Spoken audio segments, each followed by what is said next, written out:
أعوذ بالله من الشيطان الرجيم بسم الله الرحمن الرحيم الحمد لله رب العالمين الصلاة والسلام على أشرف الأنبياء والمرسلين سيدنا ونبينا وطبيب قلوبنا وشفيع ذنوبنا أبي القاسم محمد ثم الصلاة والسلام على دعوة النبوية والصولة الحيدرية والعصمة الفاطمية والعلم الحسنية والشجاعة الحسينية والعبادة السجدية والماصر الباقرية والعافر الجعفرية والعلوم الكاظمية والحجج الرزبية والجود التقوية والنقاوة النقوية والهيبة العسكرية والعيبة الإلهية والقائم بأمر الله الصلوات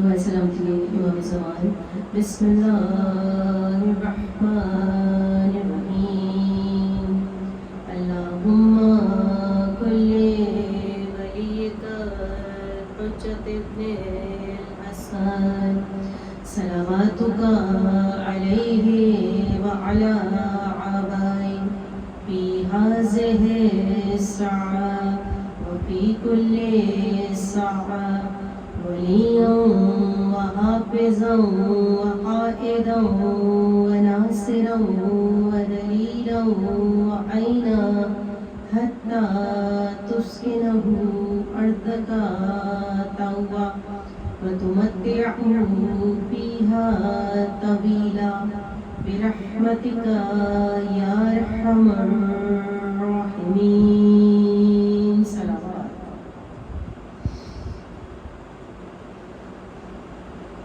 بسم اللہ الرحمن الرحیم. تمام تعریفیں، تمام حمد و ثنا اسی خدائے بزرگ برتر کے لیے کہ جو ایسا رزاق اکبر ہے کہ اس نے شکم مادر سے لے کر انسان کو اس کی آخری سانس تک رزق دینے کا وعدہ کیا. وہ پروردگار عالم جو ایسا تواب الرحیم ہے، کہہ رہا ہے صدق دل سے میری بارگاہ میں اپنے گناہوں کی معافی مانگ کے تو دیکھو، میں تمہارے تمام گناہوں کو بخش دوں. وہ خالق دو جہاں جو کہ ایسا سری الرضا ہے، سننے والا ہے اپنے بندوں کی.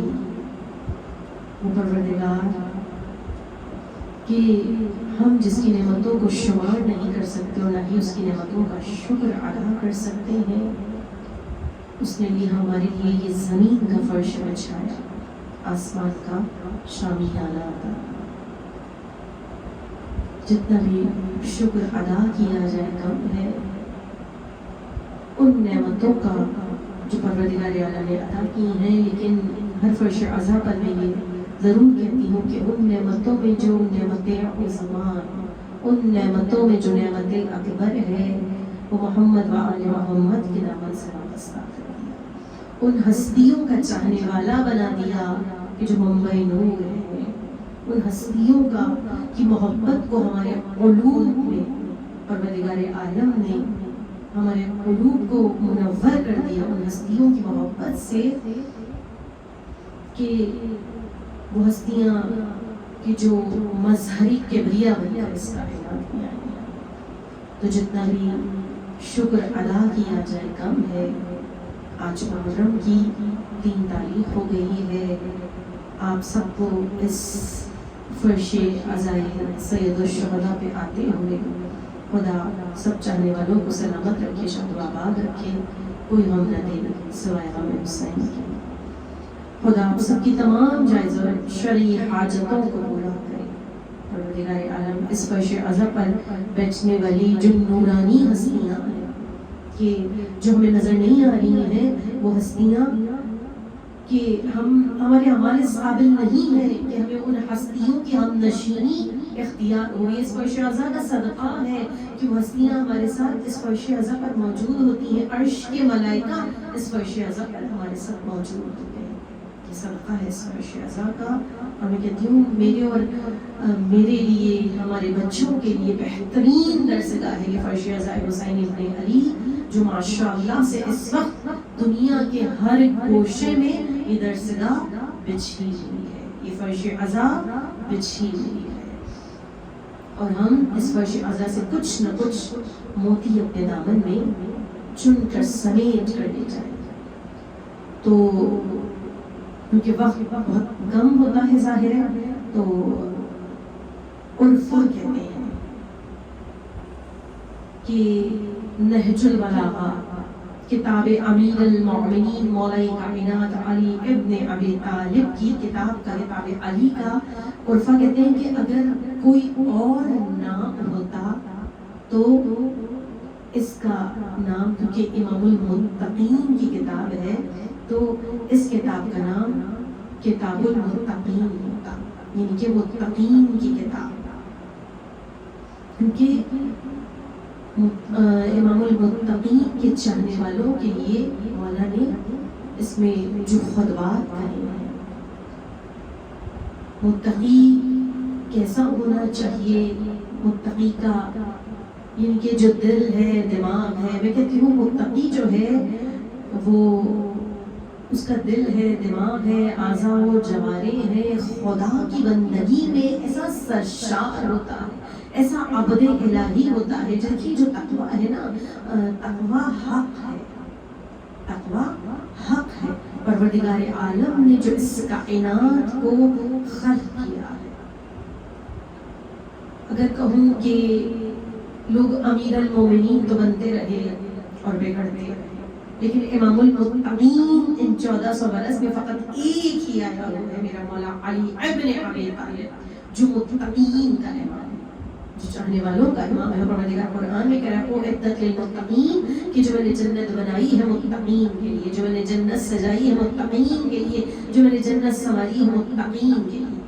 جنت ملے گی تقویٰ اور پرہیزگاری کی بنیاد پر، کہ جن چیزوں سے خدا نے منع کیا ہے اس سے دور رہنے کی کوشش کرو، اور جن چیزوں کا حکم دیا ہے اس پر اپنا سر تسلیم خم کر دو، یہی عین تقویٰ۔ جو عمل ہو مرضی الہی کے لیے، جو عمل ہو رضا الہی کو حاصل کرنے کے لیے، کسی کو دکھانے کے لیے نہیں۔ تو بس آج اس نہج البلاغہ میں سے مولا کا جو خطبہ ہے، خطبہ متقین بیان کریں گے، جو کہ خطبہ حمام بھی کہلاتا ہے۔ ظاہر پورا تو بیان نہیں کریں گے، میں نے کہا چند جملے، چند لفظ بیان کریں گے، وقت کیونکہ کم ہوتا ہے۔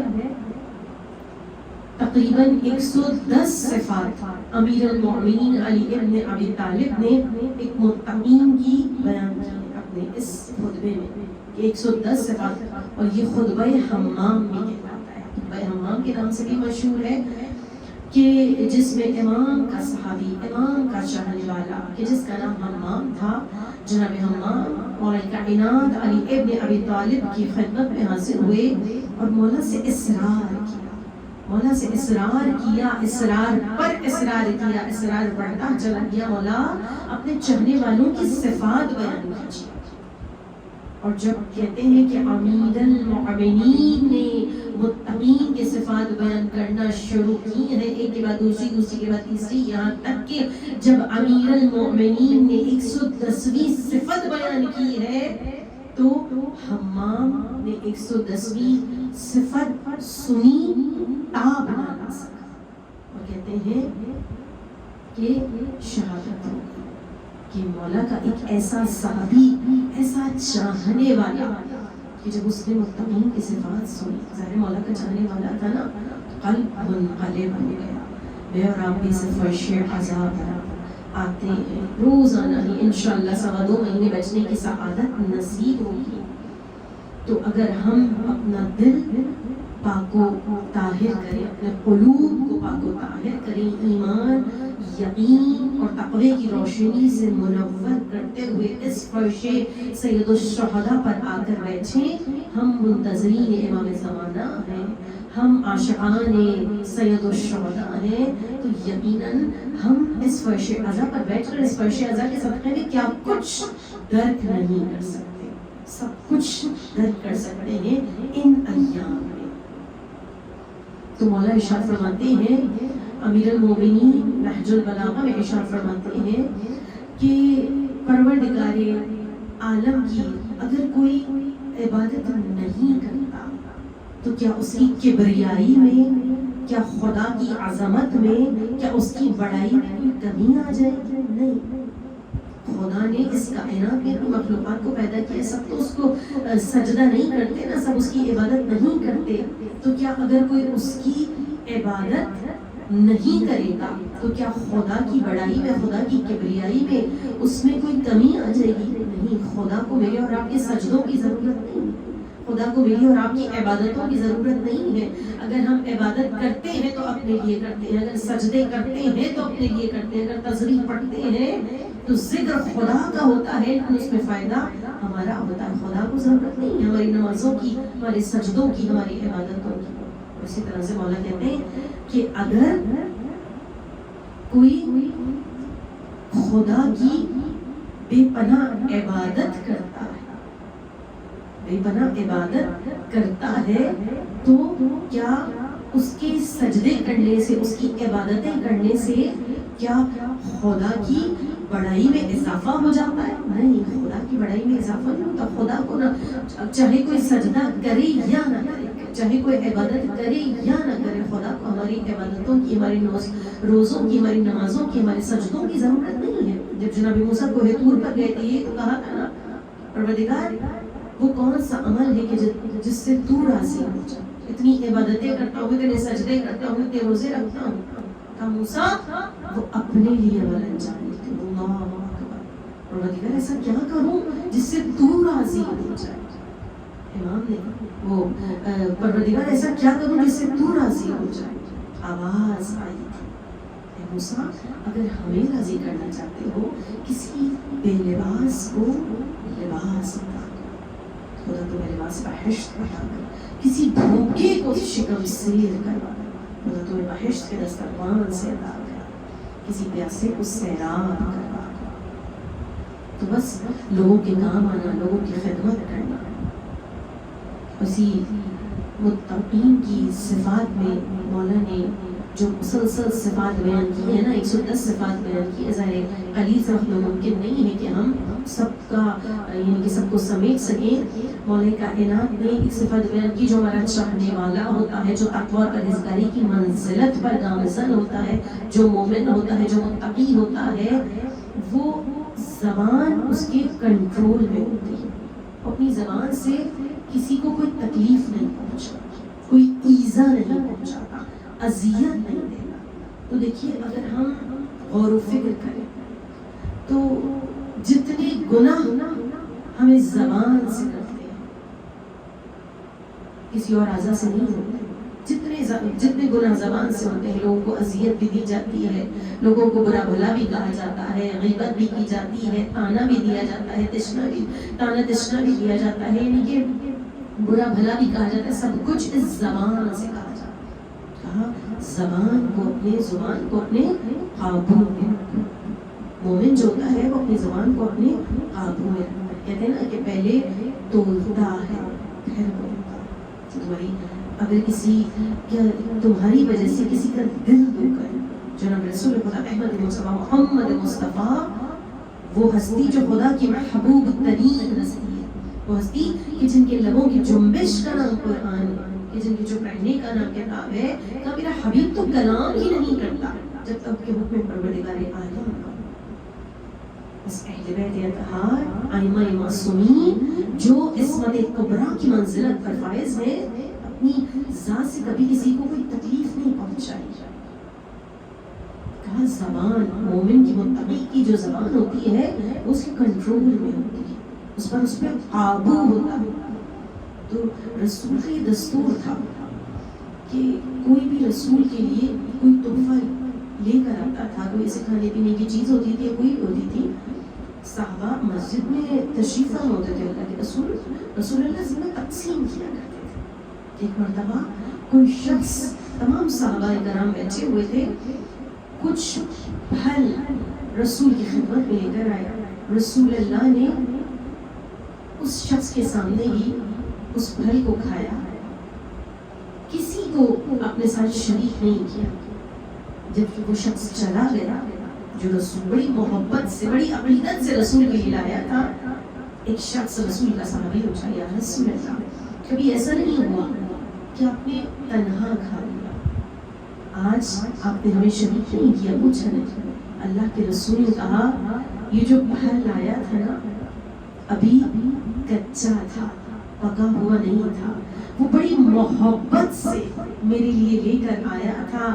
اگر اس کے سامنے میں تم میں سے کسی کو دیتا اور تم میں سے کسی کی زبان سے اگر غلطی سے یہ نکل جاتا کہ یہ پکا ہوا نہیں ہے، یہ تو ابھی کچا ہے، تو لانے والے کا دل ٹوٹ جاتا. اور میں نہیں چاہتا کسی کا کہ دل کو ٹھیس پہنچے، اللہ اکبر، کسی کو کوئی تکلیف پہنچے.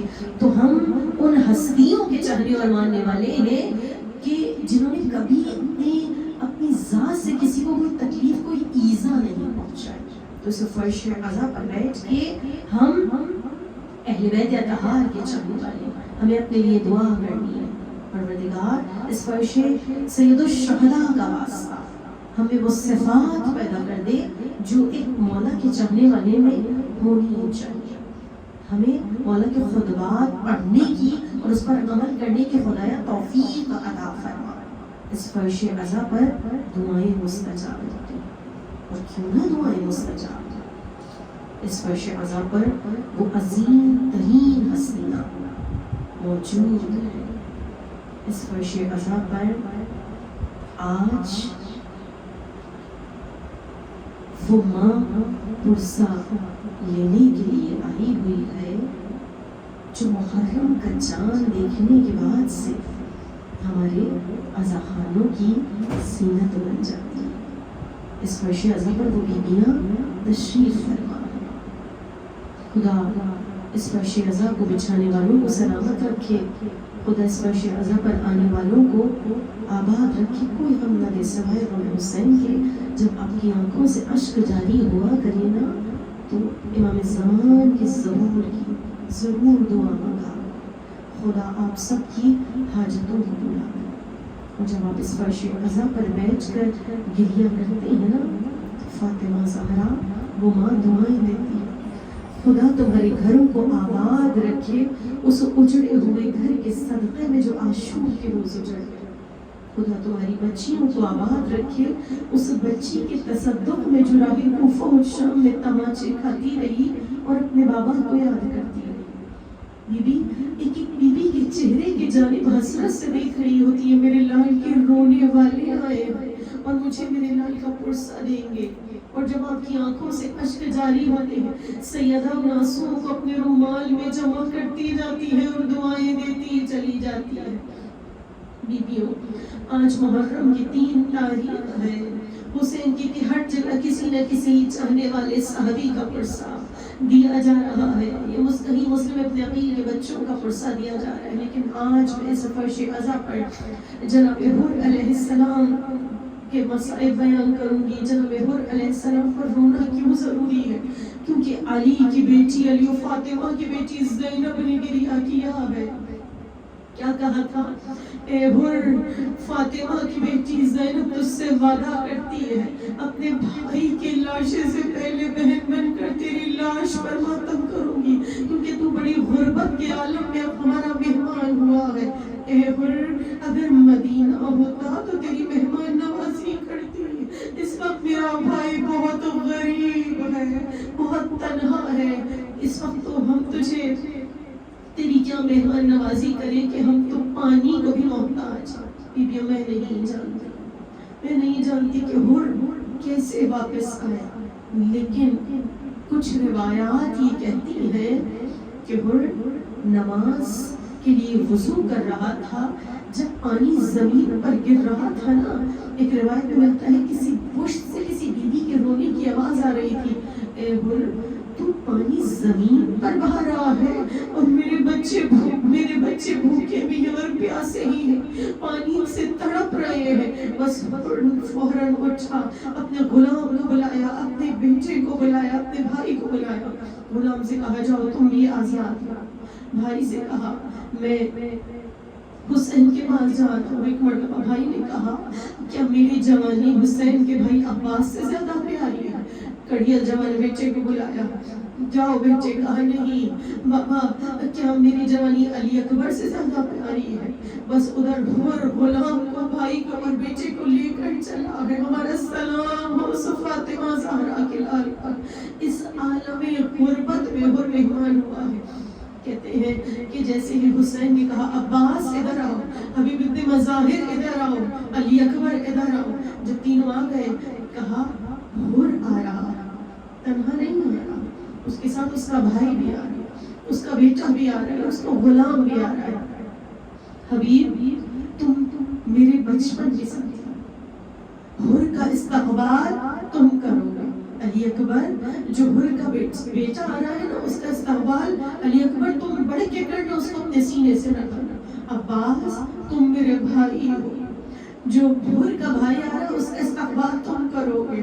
اس کے بعد فاطمہ زہرا کے لال نے کہا جو حر کا غلام آ رہا اس کا استقبال خود فاطمہ زہرا کا لال کرے گا۔ بس بیویوں، روایات یہ کہتی ہیں کہ حر کا غلام گیا، اس کا لاشا آ گیا، حر کا بھائی گیا، اس کا لاشا آ گیا، اس کے بعد حر کا کڑیل جوان بیٹا گیا۔ اب جیسے ہی حر کے بیٹے کی آواز آئی ہے، فاطمہ زہرا کا لال جیسے ہی حر چلا ہے اپنے جائے کہ اپنے مقتل میں اپنے بیٹے کی لاش پڑ جائے، فاطمہ زہرا کا لال حسین ابن علی آیا، اے حر شریعت اجازت نہیں دیتی کہ کوئی بوڑھا باپ کڑیل جوان بیٹے کا تنہا لاشا اٹھائے۔ ہاتھوں کو جوڑ کر کہوں گی مولا یہی کربلا، یہی مقتل آپ کا 18 برس کا کڑیل جوان علی اکبر ہوگا، اس وقت کوئی نہ ہوگا۔